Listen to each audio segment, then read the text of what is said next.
তিন জায়গায় কান্না করলে আল্লাহকে পাওয়া যায়। তিনটি জায়গা আছে যেখানে আপনি কান্না করলে আপনি আল্লাহকে পাবেন। এই তিনটা জায়গায় আপনি কান্না করবেন। আপনি বিপদে পড়েছেন, কষ্টে পড়ে গেছেন, আপনি তিনটি জায়গায় কান্না করবেন, দেখবেন আপনি আল্লাহকে পেয়ে যাবেন। আর যদি আপনি আল্লাহকে পেয়ে যান, এই দুনিয়া আখেরাত সবকিছু আপনার হয়ে যাবে। মাল্লাহুল মাওলা ফালাহুল কুল, হাদিসে কুদসির ভিতরে আল্লাহ তাআলা নিজেই বলে দিয়েছেন যে আমার হয়ে গেল, পুরো পৃথিবী তার হয়ে গেল।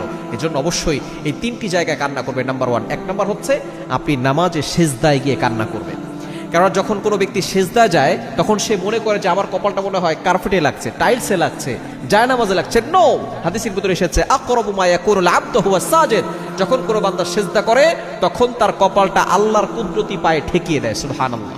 সুতরাং আপনি সিজদায় গিয়ে নফল নামাজে সিজদায় বসে কান্না করবেন।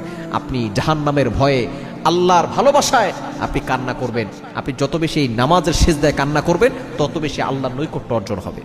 দ্বিতীয় নাম্বার হচ্ছে